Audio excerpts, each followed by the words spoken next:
Hey guys, welcome back to Clownfish TV. This is Kneon and Geeky Sparkles is sitting this video out. We're going to talk about Animal Farm. Have you seen the trailer? I can't show you the trailer, so go watch the trailer and then come watch this video. So Animal Farm has apparently gone woke, according to some people. They said that it is now reimagined as being anti-capitalism versus anti-communism, and people are like, hey, that's not what the book was actually about. In fact, if you even go out and ask Google, which itself is pretty woke, Google AI says that it's about the corruption of revolutionary ideals and the dangers of totalitarianism, aka communism. And it was, of course, against, supposed to be against Stalin. And that's what the book was about, as an allegory for the Russian Revolution. But not anymore. Now it's, capitalism bad. So we're going to talk about this. Before we get into it any further, please subscribe for more pop culture news, views, and rants. Guys, capitalism good. Go out to more.clownfishtv.com. That's more.clownfishtv.com. And help us by supporting the channel. Give us a little money. Capitalism, right? Capitalism. Anyway, everybody hated this. Everybody is rejecting this, and they just turned it into just another goofy, funny animal movie. This is coming from Comic Basics. Andy Serkis' Animal Farm, reimagined as quote-unquote woke take on capitalism, sparks outrage with fans. Directed by Andy Serkis, the film takes a drastically different approach from Orwell's original 1945 novella, focusing on capitalism and corporate greed rather than the totalitarian themes of the Soviet-era allegory. CGI feature, which reportedly took 14 years to produce and faced challenges in securing distribution, introduces a wealthy antagonist not present in the original story. Many critics and social media users argue this change undermines Orwell's message about how revolutionary ideals can be corrupted by power. That is probably the point. That is probably the point because, capitalism bad, communism good. That is the current year message, right? That is a current year message. Why adapt something?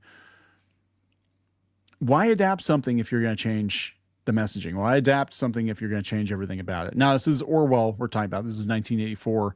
We're talking, well, he also wrote 1984. So we're dealing with the theme of, an ever present that history is rewritten often. It is kind of poetic, I guess, ironic that they are rewriting his stuff. I'm just saying, and I'm sure that's intentional. I'm sure it's by design. So historian and commentator Rafe Haidel Amanku voiced his disappointment on X, writing Animal Farm, as imagined by woke Hollywood, is as appalling as you might imagine. A critique of Stalinist Russia, the betrayal of revolutionary ideals, and how ideological regimes can devolve into totalitarianism appears to have been turned into a sadly predictable attack on capitalism. Let's go out and see this tweet here. And he is a historian. Wow, yeah. Broadcaster royalty, British identity, immigration. Bizarre and depressing, but what can one expect from a progressive Hollywood that openly embraces socialism? That's the thing. They're not going to say socialism is bad. They're not going to say communism is bad. Capitalism is the new communism. Is that Wilbur from Charlotte's Web in the background? Looks like Wilbur from Charlotte's Web in the background. Animal Farm's themes and warnings have arguably never been more pertinent to the West than today. This is the perfect time for a film adaptation of Orwell's classic novel. Will not happen in Hollywood. But this children's comedy travesty is not it. Orwell must be spinning in his grave. Probably. But it's got all the usual suspects. We got Seth Rogen, Glenn Close, Laverne Cox. Laverne Cox. Yeah, there we go, guys. Kathleen Turner, Jim Parsons, Woody Harrelson. There we go. David Deutsch says, anti-communism good, anti-capitalism better. What a travesty. Problem is pro-capitalists don't fund films anymore. They categorically refuse to invest in old media and aren't even serious about social media. That is actually not untrue. It's really not untrue. I'm working on a film and told it is uninvestable because media is a commodity. Woke, it's released by a Mormon distribution company called Angel, based out of Utah. Oh, is Angel doing this one? That primarily pushes religious and right-wing coded movies. I don't think you even know what you're upset about anymore. It wouldn't be able to lace the boots of the 1954 version. The 1954 version is brutal, man, especially for the time. Apart from the Orwellian belly feel and the 1984 family values of Serkis's production, he has disremembered Eric Blair's 1945 West End production of Animal Farm, whose playbill featured Trump's acting debut as Napoleon Pig. Here we go. Libertarian Gandalf says, identify, respect the institution. 2, kill it. 3, gut it. 4, wear its carcass as a skin suit while demanding respect. That is actually not untrue. So I think that's actually what they're going for if this is indeed what is going on. So OK has it, Outkick has it. Hollywood turns Orwell's Animal Farm woke, shifting warnings from communism to capitalism.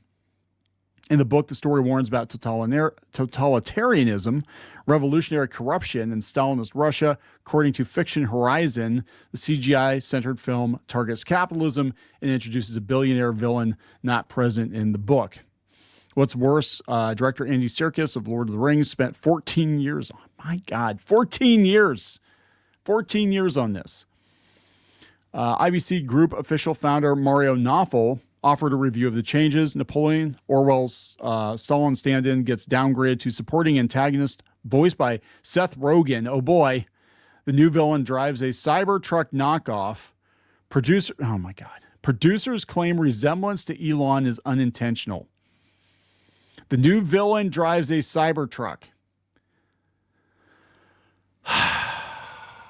Serkis rewrote the ending. Orwell's original pigs become indistinguishable from humans. Revolution betrayed. Totalitarianism wins. His version, animals overthrow pigs. Plan a brighter future. Director's explanation, we wanted some hope. You don't read much Orwell, do you? I'm sorry. I'm just saying. For reference, in Orwell's novella, the pigs are the communists. The book was never about capitalism. Media commentator Rafe Hadel. How do you pronounce his name? Rafe Hadel Mancu. Yeah. To be clear, Serkis didn't just wokeify the film. It's one thing to race bend, cast genders in illogical roles, send messages about immigration, or make all the white people evil. However, it's an entirely different offense when you take a historical piece of art and completely alter its message. We're now await Hollywood's readaptation of 1984, in which Big Brother is portrayed as the hero. It is. I mean, you want to talk about that. You want to talk about some crazy Orwellian shit, right?